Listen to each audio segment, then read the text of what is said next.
Welcome to Vidya blog. शनिवार की सुबह है। आज हम शनिवार के भजन से शुरुआत करते हैं।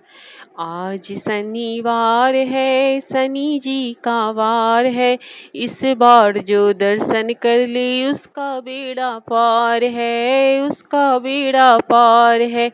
शनि के मंदिर आके जो इसे तेल चढ़ाता है, कृपा करते हैं शनिदेव, मनचाहा फल पाता है। सच्चा दरबार है, होती जय जयकार है। इस बार जो दर्शन कर ले उसका बेड़ा पार है। त्रिलोकी में शनिदेव सा कोई और महान नहीं, अपने भक्तों के दुखों से शनिदेव अनजान नहीं। त्रिलोकी में शनिदेव सा कोई और महान नहीं, अपने भक्तों के दुखों में शनिदेव अनजान नहीं। होता बेड़ा पार है, जो जाता उद्धार है। इस बार जो दर्शन कर ले उसका बेड़ा पार है। इनकी दृष्टि से कोई नहीं बच पाता, सभी देवता सिर को झुकाते हैं। ऐसी इनकी माया है, चंचल सेवाधार है, लीला अपरंपार है। इस बार जो दर्शन कर ले उसका बेड़ा पार है। आज शनिवार है, शनि जी का वार है। इस बार जो दर्शन कर ले उसका बेड़ा पार है। आज शनिवार है। अब हम सुनेंगे शनिवार की व्रत कथा। सच्चे मन से एक बार शनिदेव को स्मरण करिए और ये कथा सुनिए। एक समय स्वर्गलोक में सबसे बड़ा कौन के प्रश्न पर 9 ग्रहों में वाद विवाद हो गया। विवाद इतना बढ़ा कि परस्पर भयंकर युद्ध की स्थिति बन गई। निर्णय के लिए सभी देवता इंद्र के पास गए और इंद्र के पास पहुंचे और बोले, हे देवराज, आपको निर्णय करना होगा कि हम में से सबसे बड़ा कौन है। देवताओं का प्रश्न सुनकर देवराज इंद्र उलझन में पड़ गए। इंद्र बोले, मैं इस प्रश्न का उत्तर देने में असमर्थ हूँ। हम सभी पृथ्वी लोक में उज्जैनिया नगरी में राजा विक्रमादित्य के पास चलते हैं। देवराज इंद्र सहित सभी ग्रह उज्जैनी नगरी पहुंचे। महल में पहुंचकर जब देवताओं ने उनसे अपना प्रश्न पूछा तो राजा विक्रमादित्य भी कुछ देर के लिए परेशान हो उठे, क्योंकि सभी देवता अपनी अपनी शक्तियों के कारण महान थे। किसी को भी छोटा या बड़ा कह देने से उनको क्रोध के प्रकोप से हानि पहुंच सकती थी। अचानक राजा विक्रमादित्य को एक उपाय सोचा। उन्होंने विभिन्न धातु स्वर्ण, रजत, चांदी, कांसा, ताम्र, सीसा, रांगा, जास्ता, भग्र एवं लोहे के नौ आसन बनवाए। धातुओं के गुणों के अनुसार सभी आसनों को एक दूसरे के पीछे रखवाकर उन्होंने देवताओं को अपने अपने सिंहासन पर बैठने का कहा।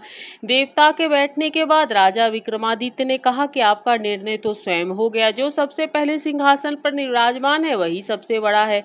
राजा विक्रमादित्य के निर्णय को सुनकर शनि देवता ने सबसे पीछे आसन पर बैठने के कारण अपने को छोटा जानकर क्रोधित होकर कहा, राजा विक्रमादित्य, तूने सबसे पीछे बैठाकर मेरा अपमान किया है। तू मेरी शक्तियों से परिचित नहीं है। मैं तुम्हारा सर्वनाश कर दूंगा। शनि ने कहा, सूर्य एक राशि पर 1 महीने, चंद्रमा 2.25 महीने, मंगल 1.5 महीने, बुध तथा शुक्र 1 महीने, बृहस्पति 13 महीने रहते हैं, लेकिन मैं किसी राशि पर 7.5 वर्ष तक रहता हूँ। बड़े बड़े देवताओं को मैंने अपने प्रकोप से पीड़ित किया है। राम को 7.5 के कारण वन में जाकर रहना पड़ा। रावण को 7.5 के कारण युद्ध में मृत्यु का शिकार बनना पड़ा। राजा, अब तू भी मेरे प्रकोप से नहीं बच पाएगा। इसके बाद अन्य ग्रहों के देवताओं तो प्रसन्नता के साथ चले गए, परंतु शनिदेव बड़े क्रोध के साथ वहां से विदा हुए। राजा विक्रमादित्य पहले की तरह ही न्याय करते रहे। उनके राज में सभी स्त्री पुरुष बहुत आनंद के साथ जीवन यापन कर रहे थे। कुछ दिन ऐसे ही बीते। उधर शनि देवता अपने अपमान को भूले नहीं। विक्रमादित्य से बदला लेने के लिए एक दिन शनिदेव ने घोड़े के व्यापारी का रूप धारण किया और बहुत से घोड़ों के साथ उज्जैनी नगर पहुंचे। राजा विक्रमादित्य ने राज्य में किसी घोड़े के व्यापारी के आने जाने का समाचार सुना तो अपने अश्वपाल को कुछ घोड़े खरीदने के लिए भेजा। घोड़े बहुत कीमती थे। अश्वपाल ने जब वापस लौटकर इस संबंध में बताया तो राजा विक्रमादित्य ने स्वयं आकर एक सुंदर एवं शक्तिशाली घोड़े को पसंद किया। घोड़े की चाल देखकर राजा उसे घोड़े पर सवार होकर वह घोड़ा बिजली की गति से दौड़ पड़ा। तेजी से दौड़ता घोड़ा राजा को दूर एक जंगल में ले गया, फिर राजा को वहां गिराकर जंगल में कहीं गायब हो गया। राजा अपने नगर को लौटने के लिए जंगल में भटकने लगे, लेकिन उन्हें लौटने का कोई रास्ता नहीं मिला। राजा को भूख प्यास लग गई। बहुत घूमने पर उसे एक चरवाहा मिला। राजा ने उससे पानी मांगा। पानी पीकर राजा ने उसे चरवाहा को अपनी अंगूठी दे दी। फिर उससे रास्ते पूछकर जंगल में निकल पड़े। पास नगर में पहुंचा। राजा ने एक सेठ की दुकान पर बैठकर कुछ देर आराम किया। उस सेठ ने राजा से बातचीत की तो राजा ने उसे बताया कि मैं उज्जैनीय नगर से आया हूँ। राजा के कुछ देर दुकान पर बैठने से सेठ जी की बहुत बिक्री हुई। सेठ ने कहा राजा को बहुत भाग्यवान समझा और खुश होकर अपने घर भोजन के लिए ले गया। सेठ के घर में सोने का एक हार खूंटी पर लटका हुआ था। राजा के उस कमरे पर छोड़कर सेठ कुछ देर के लिए बाहर गया। तभी आश्चर्यजनक घटना घटी। राजा के देखते देखते ही सोने की हार खूंटी पर नहीं मिली। सेठ ने कमरे में लौटकर हार को गायब देखा तो चोरी का संदेह राजा पर डाल दिया, क्योंकि उस कमरे में राजा ही अकेला बैठा था। सेठ ने अपनी नौकरी से कहा कि परदेसी को रस्सी से बांधकर नगर के पास ले जाओ। राजा ने विक्रमादित्य से हार के बारे में पूछा तो उसने बताया कि उसने देखते ही देखते खूंटी ने हार को निगल गया। इस पर राजा क्रोधित होकर चोरी करने के अपराध में विक्रमादित्य के हाथ पांव काटने का आदेश दिया। राजा विक्रमादित्य के हाथ पांव काटकर उस नगर के सड़क पर छोड़ दिया। कुछ दिन बाद एक तेली उसे उठाकर अपने घर ले गया। उसे कोल्हू पर बैठा दिया।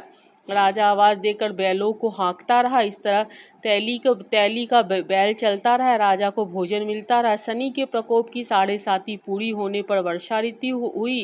राजा विक्रमादित्य एक रात मेघ मल्हार गा रहे थे। तभी नगर के राजा की लड़की राजकुमारी मोहिनी रथ पर सवार उस तेली के घर के पास से गुजरी। उसने मेघ मल्हार सुनकर बहुत अच्छा लगा और दासी को भेजकर गाना वाले को बुलाने को कहा। दासी ने लौटकर राजकुमारी को अपंग राजा के बारे में सब कुछ बता दिया। राजकुमारी ने उस मेघ मल्हार से मोहित हुई, अतः उसने सब कुछ जानकर भी अपंग राजा से विवाह करने का निश्चय कर लिया। राजकुमारी ने अपने माता पिता से जब यह बात कही तो हैरान रह गए। राजा रानी ने मोहिनी को समझाया, बेटी, तेरे भाग में किसी राजा की रानी होना लिखा है, फिर तू अपंग से विवाह करके अपने पाँव में कुल्हाड़ी क्यों मार रही। राजकुमारी ने अपनी जिद नहीं छोड़ी। अपनी जिद को पूरी करने के लिए भोजन करना छोड़ दिया, प्राण त्याग देने का निश्चय किया। आखिर राजा रानी को विवश होकर अपंग विक्रमादित्य से राजकुमारी का विवाह करना पड़ा। विवाह के बाद राजा विक्रमादित्य और राजकुमारी तेली के घर रहने लगे। उसी रात को स्वप्नदेव में शनिदेव ने राजा को कहा, राजा, तूने मेरा प्रकोप देख लिया। मैंने तुम्हें अपने अपमान का दंड दिया है। राजा ने शनिदेव से क्षमा करने को कहा। प्रार्थना की, हे शनिदेव, आप जितना दुख मुझे दिया हो अन्य किसी को न देना। शनिदेव ने कुछ सोचकर कहा, राजा, मैं तुम्हारी प्रार्थना स्वीकार करता हूँ। जो कोई स्त्री पुरुष मेरी पूजा करेगा, शनिवार को व्रत करके मेरी व्रत कथा सुनेगा, उस पर मेरी अनुकंपा बनी रहेगी। प्रातः का राजा विक्रमादित्य की नींद खुली तो अपने हाथ पांव देखकर राजा को बड़ी खुशी हुई। उसके मन ही मन शनिदेव को प्रणाम किया। राजकुमारी भी राजा के हाथ पांव सही सलामत देखकर आश्चर्य में डूब गई। तब राजा विक्रमादित्य ने अपना परिचय देते हुए शनिदेव के प्रकोप की सारी कहानी सुनाई। सेठ को जब यह बात का पता लगा तो दौड़ता हुआ तेली के घर पहुंचा। राजा के चरणों में गिरकर क्षमा मांगी। राजा ने उसे क्षमा कर दिया, क्योंकि यह सब तो शनिदेव के प्रकोप के कारण हुआ था। सेठ राजा को अपने घर ले आया, उसे भोजन करवाया। भोजन करने के समय वहां एक आश्चर्य घटना घटने लगी। सब देखते देखते ही खूंटी ने हार उगल दिया। सेठ जी ने अपनी बेटी का विवाह भी राजा के साथ कर दिया। बहुत से स्वर्ण आभूषण धन आदि देकर राजा को विदा किया। राजा विक्रमादित्य राजकुमारी मोहिनी और सेठ की बेटी के साथ उज्जैनी पहुंचे तो नगर निवासी ने हर्ष से स्वागत किया। अगले दिन राजा विक्रमादित्य ने पूरे राज्य में घोषणा करा दी, शनिदेव सब देवों में श्रेष्ठ है। प्रत्येक स्त्री पुरुष शनिदेव का उनका व्रत करें और व्रत कथा अवश्य सुने। राजा विक्रमादित्य की घोषणा से शनिदेव बहुत प्रसन्न हुए। शनिवार का व्रत कर दें और व्रत कथा सुनने के कारण सभी लोगों की मनोकामना पूर्ण होती। शनिदेव की अनुकंपा से पूरी होने लगी। सभी आनंद पूर्वक रहने लगे।